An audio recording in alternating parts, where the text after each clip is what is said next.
সকলোকে স্বাগতম জনালো কেএছকে এডুকেয়াৰ চেনেলটোলৈ। আজি আমি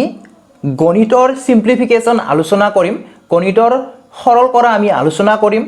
এই ভিডিঅ'টো স্পেশালি তেওঁলোকৰ কাৰণে হয় যিসকলে গণিত বিষয়টো বহুত টান পায়। যিসকলে গণিতৰ ওপৰত নলেজ আছে তেওঁলোকে এই ভিডিঅ'টো স্কিপ কৰিব পাৰে বা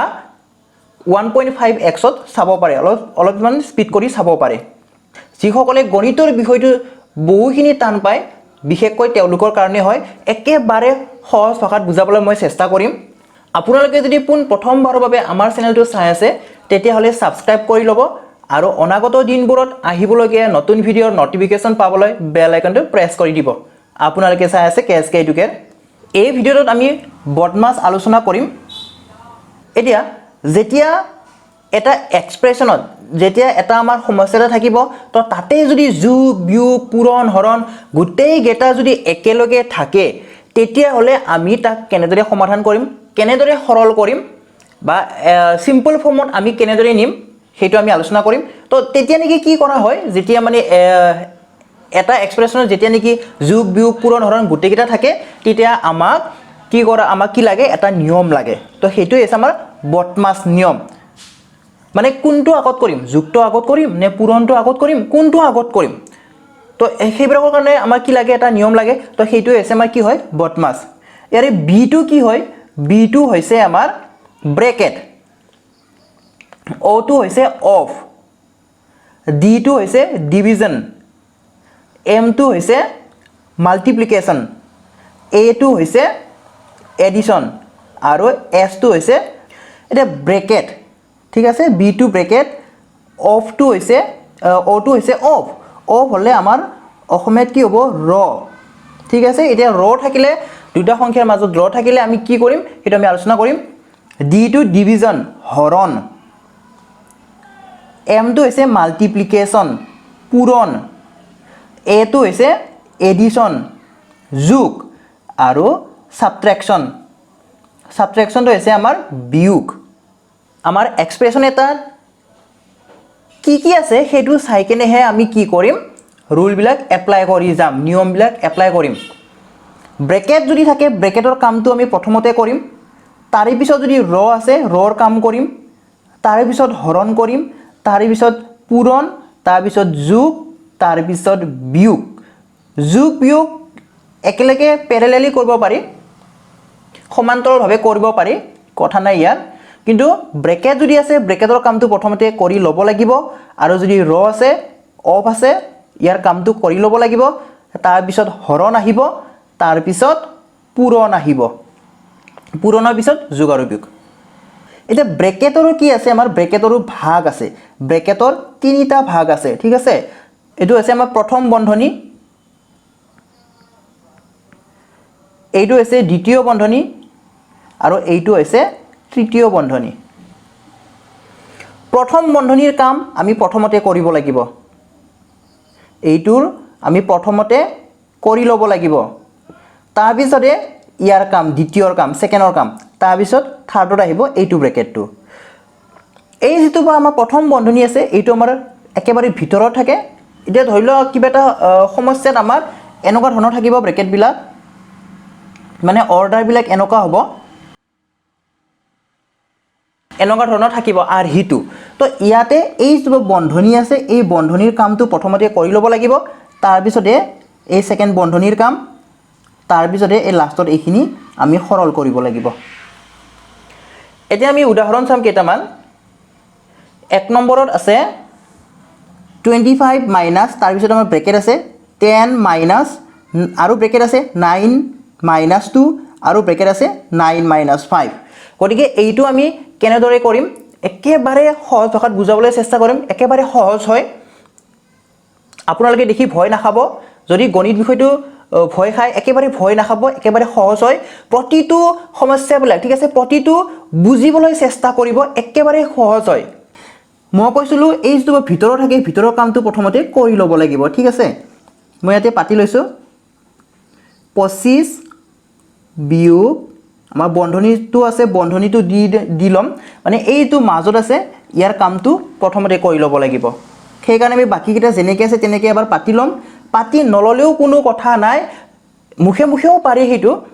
এটা লাইনত মুখে মুখে কৰিব পাৰে কিন্তু যদি বুজি পোৱাত সহজ হয় সেইটো কাৰণে মই প্ৰতিটোটো লিখি দিছো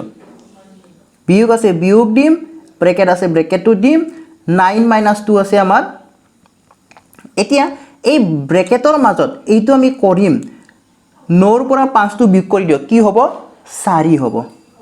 ঠিক আছে তো এই যেটো বা ব্ৰেকেট এইটো উঠি গল আৰু মাজত আমাৰ ইয়াতে কোনো ধৰণৰ চিন নাছিল কাৰণে পূৰণ আহিব মাজত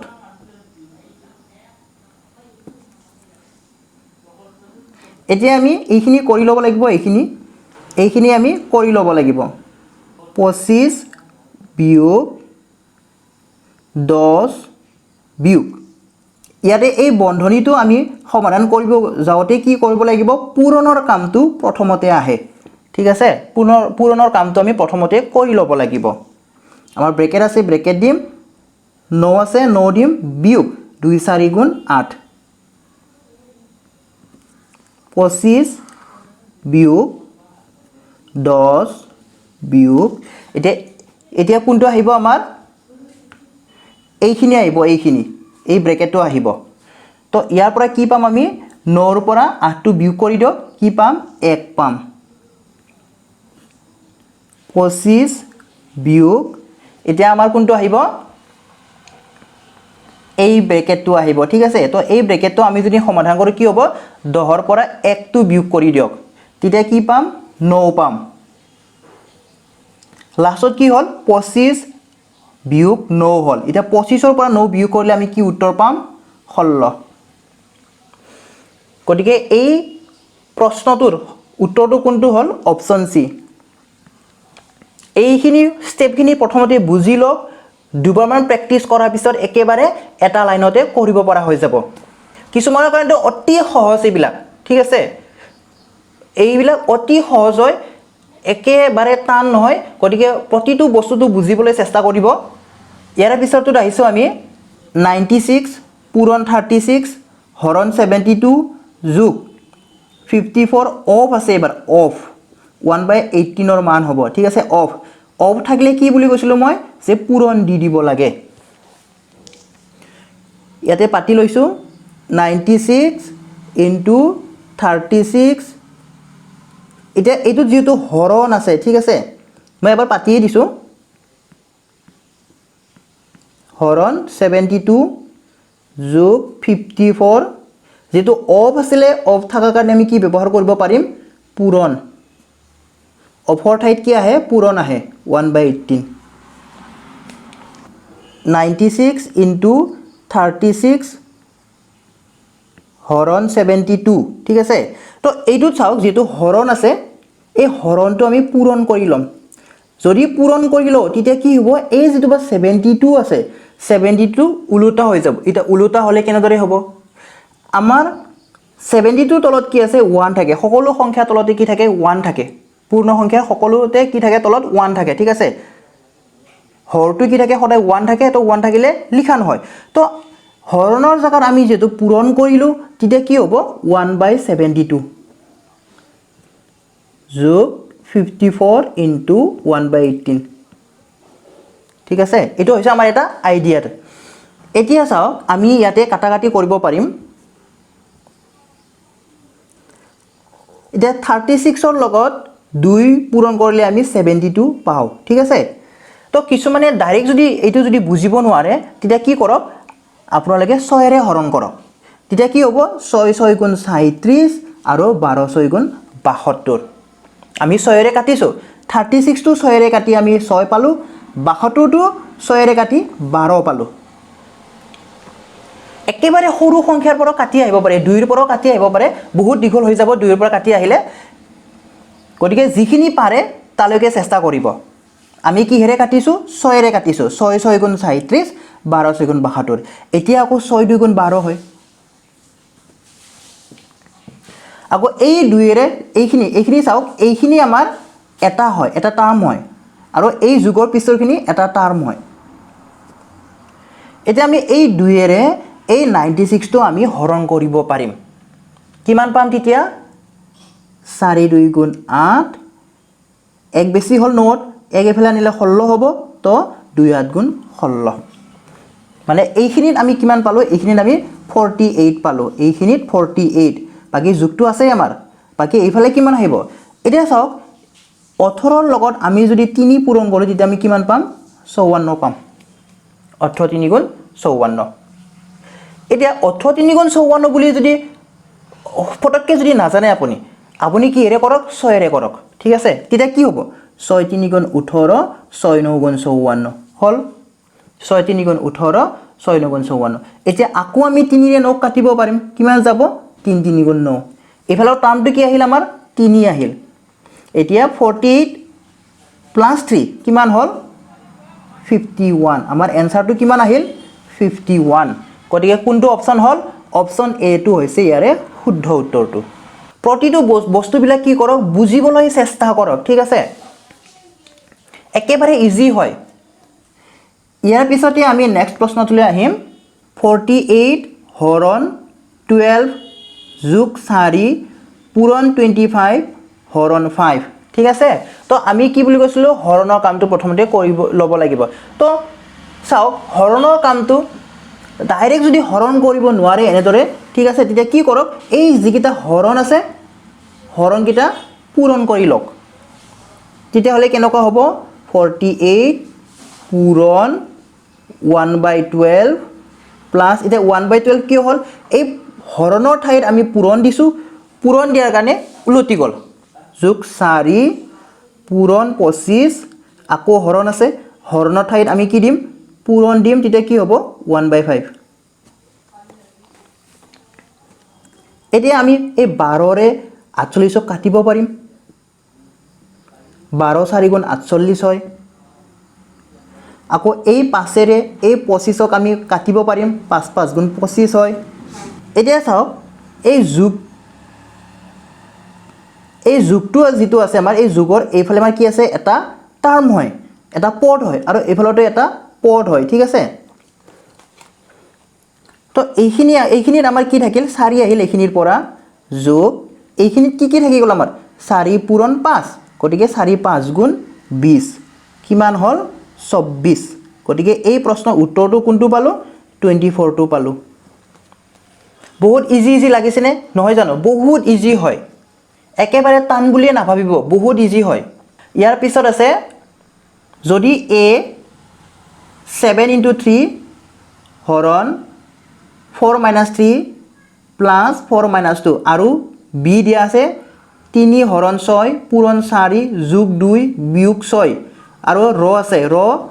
3 তেতিয়া হলে a + b আমি কি উলিয়াব লাগে a + b উলিয়াব লাগে তো প্ৰথমতে আমি কি কৰি লব লাগিব সৰল কৰি a ৰ মান উলিয়াই লব লাগিব আৰু সৰল কৰি কেনে b ৰ মানটো উলিয়াই লব লাগিব a ৰ মানটো কেনেদৰে উলিয়াম চাওক 7 * 3 আছে ঠিক আছে এতিয়া চাওক মই এটো অলপমান গুটেখিনি নিলিখো ডাইৰেক্ট কৰিবলৈ চেষ্টা কৰিম হৰণ আছে যে ইয়াতে হৰণ হলে আমি কি দিম পূৰণ দিম ঠিক আছে পূৰণ দিয়াৰ লগে লগে হৰণৰ পিছত যেটো আছে সেইটো আমাৰ উলটি যায় আৰু ব্ৰেকেট আছে গতিকে ব্ৰেকেটৰ কামটো আমি কৰিবই লাগিব প্ৰথমতে কৰিব লাগিব তো 4 ৰ পৰা 3 বিয়োগ কৰিলে 1 হ'ব তো 1 ৰ উল্টাটো একে হয় ঠিক আছে যোগ 4 - 2 এতিয়া আমি কি কৰিব লাগিব পূৰণৰ কাম কৰিব লাগিব তো পূৰণ কৰিলে কি হ'ব 7 পূৰণ 3 পূৰণ 1 7 3 গুণ 21 21 যোগ 4 ৰ পৰা 2 বিয়োগ কৰিলে 2 আহিব তো কিমান হল 23 এৰ মানটো হৈছে 23 আকৌ আমি b ৰ মানটো উলিয়াই লব লাগিব তো b ৰ মানটো কি হ'ব b কিমান আছে 3 হৰণ 6 পূৰণ 4 যোগ 2 বিয়োগ 6 ৰ 3 গতিকে ৰ মানে কি কৈছো মই ৰ মানে হৈছে আমাৰ পূৰণ 3 হৰণ 6 পূৰণ 4 যোগ 2 বিয়োগ ৰ আছে ৰ হলে 6 পূৰণ 3 6 3 গুণ 18 3 পূৰণ হৰণৰ ঠাইত আমি পূৰণ দিম বুলি কৈছো তেতিয়া আমাৰ সহজ হৈ যাব তো 6 ৰ উল্টাটো হ'ব 6 ভাগৰ 1 পূৰণ 4 যোগ 2 বিয়োগ 18 এটা চাওক আমি 3 ৰে 6 কাটিব পাৰিম 3 2 গুণ 6 আকৌ 2 ৰে 4 কাটিব পাৰিম 2 2 গুণ 4 কি থাকিল 2 যোগ 2 বিয়োগ 18 তো ইয়াৰ পৰা আমি কিমান পাম 2 যোগ 2 4 4 বিয়োগ 18 4 এখানে লিখিছো 4 বিয়োগ 18 কিমান হ'ব আমাৰ -14 বিৰ মানটো হৈছে -14 আমাৰ এৰ মানটো ওলাইছে 23 আৰু বিৰ মানটো ওলাইছে -14 গতিকে এই দুটা আমি যোগ কৰিব লাগিব যেহেতু প্ৰশ্নত a + b বুলি কৈছে 23 - 14 কিমান পাম আমি 9 পাম যেটো 9 টো আমাৰ অপচনত নাই অপচন কিটা লিখতে ভুল হৈছে সম্ভৱ গতিকে ইয়াৰ উত্তৰটো হৈছে 9 সাপোজ মই c টো 9 কৰি দিও তেতিয়া আমাৰ শুদ্ধতৰ কোনটো হ'ব অপচন c টো অপচন কিটা লিখতে ভুল হৈছে উত্তৰটো হৈছে 9 আমি কি কৰিছো a আৰু b ৰ মান দিয়া আছে a ৰ মানটো আমি সৰল কৰি কেনে উলাই লৈছো b ৰ মানটো একেলগে সৰল কৰি কেনে উলাই লৈছো তাৰ পিছত a + b ৰ মানটো আমি উলাইছো গতিকে মানটো কিমান হৈছে 9 ইয়াৰে পিছৰ প্ৰশ্নটোত আহিছো 11/5 ৰ 40% ৰ 22 ৰ মান হ'ব 11/5 ৰ মানে কি বুলি কৈছো পূৰণ গতিকে পূৰণ হ'ব এটা 40% মানে কি হয় 40% মানে হৈছে 100/40 ঠিক আছে 100/40 আকৌ ৰ আছে গতিকে কি আহিব পূৰণ কি আহিব 22 এটা এইটো না ভাবিব এইটোটো ৰ আছে এইটোটো পূৰণ আহিব বুলি দুটা সংখ্যাৰ মাজত হ'ব লাগিব ঠিক আছে তো এতিয়া ইয়াতে আমি 0 0 কাটি লব পাৰিম 11 ৰে আমি 22 কাটিব পাৰিম 11 2 গুণ 22 এই 5 ৰে আমি 10 কাটিব পাৰিম 5 2 গুণ 10 ওপৰৰ 2 এই তলৰ 2 কাট খাই যাব ঠিক আছে গতিকে থাকিল কিমান 4 উত্তৰটো হৈছে 4 কোনটো অপচন হল অপচন বি টো হৈছে শুদ্ধ উত্তৰটো একেবাৰে ইজি নহয় নে বহুত ইজি হয় এতিয়া আছে 6 নম্বৰ প্ৰশ্নটো লয় 6 নম্বৰ প্ৰশ্নটোত কি আছে 625 হৰণ 25 পূৰণ 4 বিয়োগ 1000 ৰ 10% ৰ মান হ'ব ঠিক আছে গতিকে ইয়াতে ৰ আছে ব্ৰেকেটো নাই আমাৰ তো ব্ৰেকেটৰ পিছত কি আছিল ৰ অফ আছিল গতিকে ইয়াৰ কামটো প্ৰথমতে আহিব কি আছে 625 হৰণ 25 পূৰণ 4 বিয়োগ 1000 ৰ মানে কি হয় পূৰণ ৰৰ জায়গাত পূৰণ আহে এটা 10% মানে কি হয় 100/10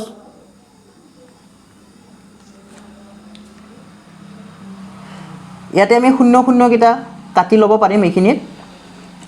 গতিকে এইখিনি কাটাৰ আগতে এইখিনি কৰি লৈছো 625 হৰণৰ জায়গাত কি দিম আমি পূৰণ দিম তেতিয়া 25 টো উলোটা হয় কি হ'ব 25/1 পূৰণ 4 হৰ বিয়োগ 1000 পূৰণ 100/10 আমি ইয়াৰে 0 দুটা আৰু ইয়াৰে 0 দুটা কাটি লব পাৰিম 25 গুণ 625 ঠিক আছে 25 ৰ লগত 25 পূৰণ কৰিলে আমি 625 পাও 5 ৰে কাটি চাব পাৰে যদি 5 ৰে কাটিলো হেতেন তেতিয়া 5 গুণ 25 হল হেতেন আৰু এটো হ'ব 125 হল হেতেন ঠিক আছে ইয়াতে 125 হল হেতেন 5 1 গুণ 5 ইয়াতে 1 বেছি হ'ব 1 টো ইফালে নিলে 12 হলে 2 বাৰ যাব 5 2 গুণ 10 আকৌ 2 বেছি হল 2 টো ইফালে আহিল 25 হল তো 5 গুণ 25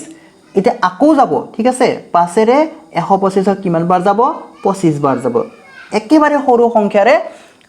সহজভাৱে বুজিবকে মই দেখুৱাই দিছো এতিয়া কি হ'ব 25 4 গুণ এটো যেটো পূৰণ হৈ আছে আমাৰ 25 পূৰণ 1 পূৰণ 4 25 4 গুণ কি হ'ব 100 বিয়োগ 10 গুণ 100 এতিয়া কিমান পালো উত্তৰটো 100 পৰা 100 বিয়োগ কৰিলে 0 গতিকে উত্তৰ কোনটো হল অপচন এ টো হৈছে ইয়াৰে শুদ্ধ উত্তৰটো এবাৰ বুজি পোৱাৰ পিছত একেবাৰে সহজ লাগে নহয় জানো ইয়াৰ পিছলৈ আহিছো 18 পূৰণ বাকচ সমান 15 পূৰণ 2 পূৰণ 3 এতিয়া এই বাকচৰ ঠাইত কি হ'ব সেইটো সুধিছে তো এনেকুৱা প্ৰশ্ন আমি কি কৰিম চাও এনেকুৱা প্ৰশ্ন কৰিবলৈ হলে 18 টো আমি এইফালে আনিলে বাকচৰ মানটো পাই যাম নহয় জানো বাকচৰ ঠাইত কি বহিব সেইটো উলিয়াব দিছে তো আমাৰ টাৰ্গেটটো হল যে আমি বাকচটো মানে মুঠতে অকলশৰীয়া কৰিব লাগে মানে বাওফালে যিফালে থাকক সেইটো অকলশৰীয়া কৰিব লাগে বাকচটো আমাৰ লেফট হ্যান্ড সাইডত আছে বাওফালে আছে গতিকে সেইটো অকলশৰীয়া কৰিব লাগিব তো 18 টো আমি সোফালে আনিব লাগিব নানাইকে আমি এটা লাইনতো কৰিব পাৰো ঠিক আছে তো বুজি পোৱাকে মই মানে দুটা তিনটা স্টেপত কৰি দিম আমি যদি 18 টো লৈ আহো তেতিয়া কি হ'ব রাইট হ্যান্ড সাইডত কি আছে অলরেডি 15 পূরণ 2 পূরণ 3 তো 18 টো এফালে পূরণ হৈ আছিল এফালে আহালক লাগে কি হ'ব 1/18 এতিয়া চাওক আমি 3 ৰে 18 ক কাটিব পাৰিম 6 3 গুণ 18 2 ৰে আকৌ 6 ক কাটিব পাৰিম 2 3 গুণ 6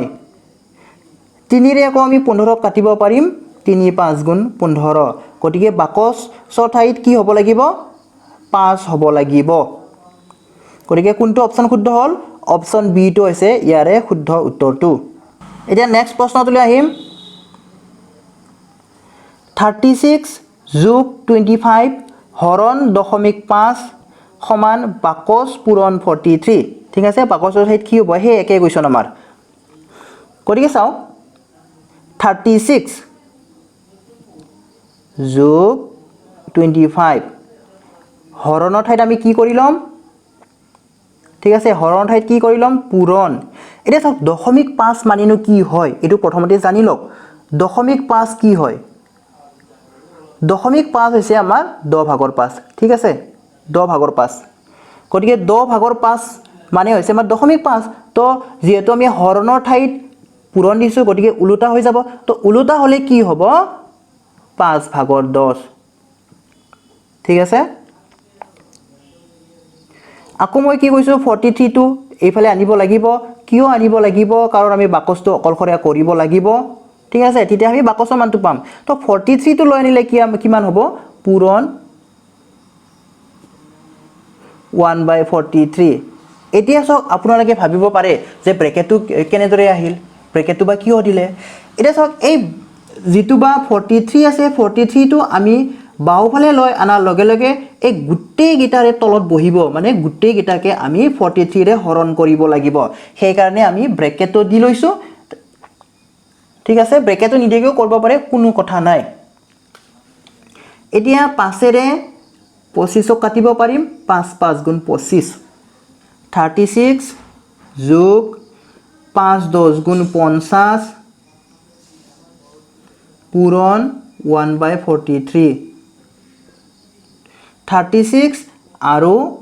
50 কিমান হ'ব আমাৰ 86 পূৰণ 1/43 এতিয়া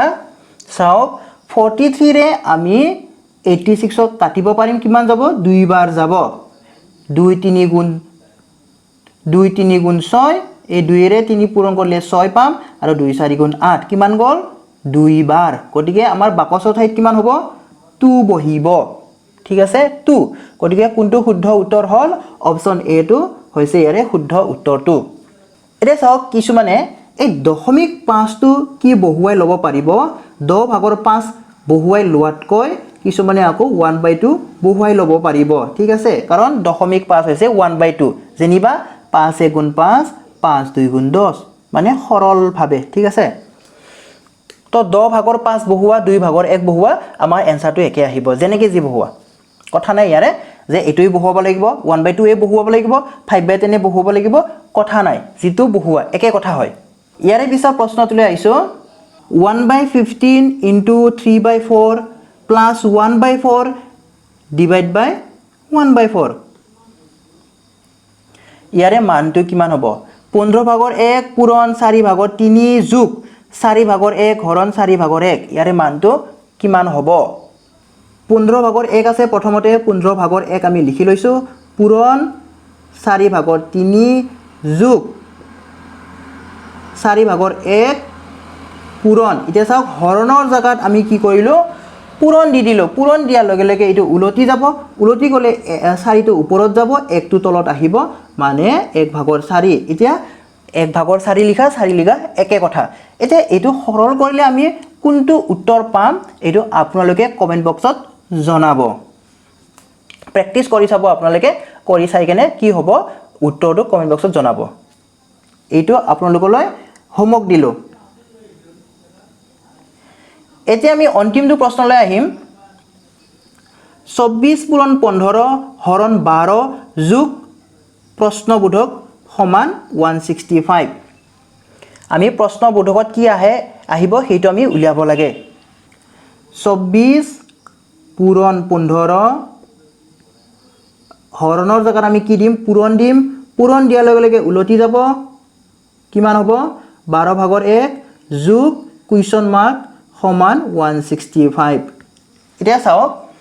যেটো কুৱেশ্যন মাৰ্কটো উলিয়াব লাগে কুৱেশ্যন মাৰ্কটো বাওফালে আছে আমি হেতু অকলখৰিয়াকৈ ৰাখিব লাগিব অকলখৰিয়াকৈ যদি ৰাখিব লাগিব এইখিনি আমি কি কৰিব লাগিব এইখিনি আমি সোফালে লৈ আহিব লাগিব এইফালে আনিব লাগিব গতিকে এইফালে অনাৰ আগতে আমি প্ৰথমতে এইখিনি সমাধান কৰি লম এতিয়া চাওক আমি একদম সৰুৰ পৰা যদি কাটি যাও আমি 3 ৰে যদি কাটি চাও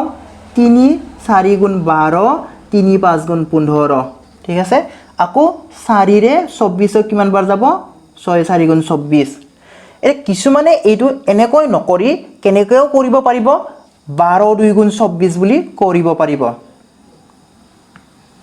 এই 12 ৰে এই 24 একেলগে কাটিব পাৰিব 12 2 গুণ 24 বুলি কাটিব পাৰিব ঠিক আছে তো মই একেবাৰে সৰু সংখ্যাৰ পৰা দেখুৱাই দিছো কি কৰিলো 3 5 গুণ 15 3 4 গুণ 12 কৰিছো ঠিক আছে আকৌ 4 ৰে 24ক 6 বাৰ 6 4 গুণ 24 এটা কি থাকিল 6 5 গুণ 30 হল এখিনি 6 5 গুণ 30 এখিনি 30 হল 30 যোগ প্ৰশ্নবোধক সমান 165 এতিয়া আমি 30 টো কি কৰিম সোফালে লৈ আনিম সোফালে ঠিক আছে যদি সোফালে লৈ আনো কি হ'ব প্ৰশ্নবোধকটো থাকি যাব বাওফালে 165 minus 30 এতিয়া 165 ৰ পৰা 30 বিয়োগ কৰিলে আমি প্ৰশ্নবোধকৰ মানটো পাই যাম কিমান পাম 5 ৰ পৰা 0 বিয়োগ কৰিলে 5 6 ৰ পৰা 3 বিয়োগ কৰিলে 3 135 কিমান পালো আমি 135 গতিকে কোনটো শুদ্ধ উত্তৰ হল অপচন এ টো হৈছে ইয়াৰে শুদ্ধ উত্তৰটো আশা কৰিছো আপোনালোকে বুজি পাইছে দুবাৰমান প্ৰেক্টিস কৰিলে আহি যাব আপোনালোকে যদি গণিত বিষয়টো ভয় খাই থাকে ভয় নাখাব একেবাৰে ইজি হয় ভিডিওটো যদি কিবা এটা শিকিব পাৰিছে বুলি ভাবিছে তেতিয়াহলে লাইক কৰিব বন্ধুবৰ্গৰ সৈতে শেয়াৰ কৰিব আৰু চেনেলটো সাবস্ক্ৰাইব কৰিবলৈ একেবাৰে নাপাহৰিব আজিলৈ ইমানতে সমাপ্ত কৰিলো ভিডিওটো শেষলৈ চোৱাৰ বাবে ধন্যবাদ